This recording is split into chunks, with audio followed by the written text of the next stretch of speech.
مونږ دغه ځای کې دوه جربه منځکه ده چې دا د سیلاب لاندې رغولې وای، سهار نردالې په وختایو شولې ټوله لاندې کړې وې، مقصد غوښې پاڼې بوړي دا ټول وړي وو.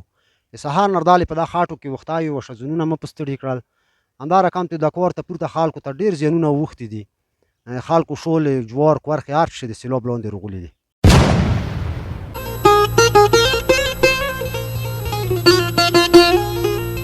او د استنادي دیوالونو شتون دی چې دلته نه استنادي دیوالونه شتون لري، نه کوچني ډیمونه شتون لري، او د ځنګل تخریب هماغسې روان ده. په داسې حال کې چې موږ ما ونې بیرته کېنوو، یو ځنګل بیرته ورغوو، هماغه موږ تخریبوو، نو موږ خپله خطر ته ځان په لاس ورکوو. بس دغه تاوانونه دي، دغه کورخې مو کړې وي، او بس دا شولې دي، بس دغه وطن یې ویلی دی، اوبو خرابې کړي دي، پولې خرابې شوي، کورخې منځه لوړې دي، او هر څه کوم وسایل مو چې کړي ول ټول یې منځه وړي دي. تیره شپه ناوخته د پکتیا ولایت د څمکنیو ولسوالۍ خلک له سختو بارانونو او طوفان سره مخ شول.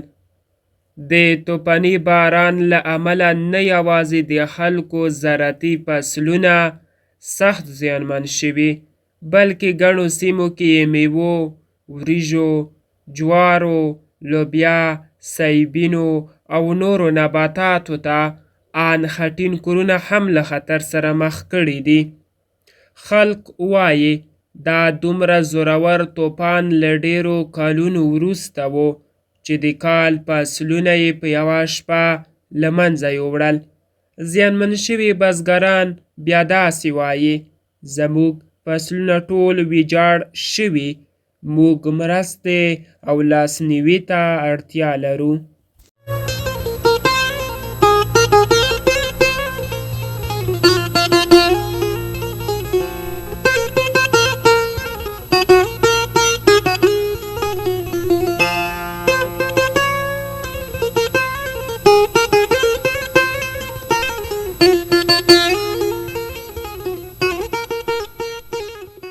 وعلیکم السلام ورحمت الله وبرکاته.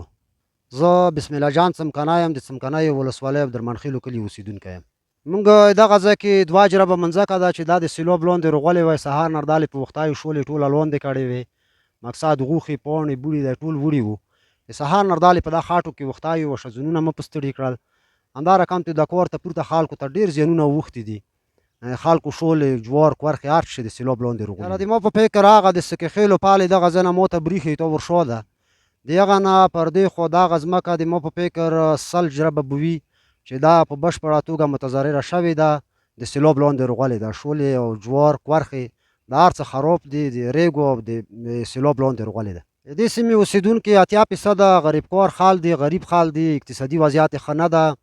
مقصد د دغې توان نه لري چې دوی د خپل غوښې د توی دپاره په معیاري ډول جوړ کړي، خو همدا د خاورو نه یې جوړوي، منډه منډه ورچوي، هغه چې توی وروشي د توی توان نه لري.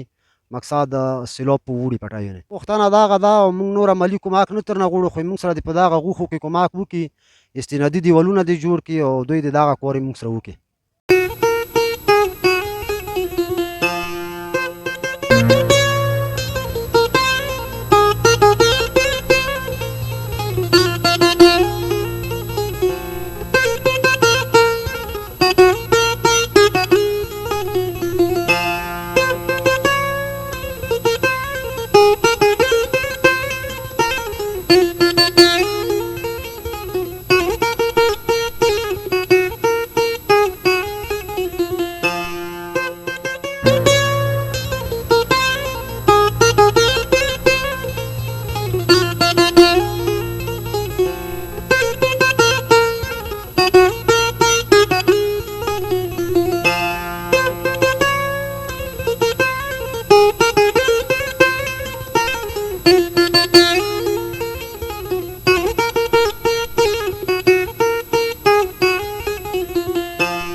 وعلیکم السلام وروره، ستړی مه شې.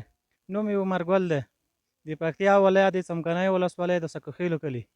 ولم بس دغه پټیو کاروبار کوو، دغه پټي وایو بس دغه تاوانونه دي دغه کورخې مو کړې وي او بس دا شولې دي بس دغه وطن یې ویلی دی اوبه خرابې کړي دي پولې خرابې شوي کورخې منځه لوړې دي او هر څه کوم وسایل مو چې کړي ول ټول یې منځه وړي دي بس موږ داسې یایو چې د کومو خلکو نه چې پټي وړي دا د مسکینانو سره دې باید خپل همکاري خپل کومک دی باید ورسره وشي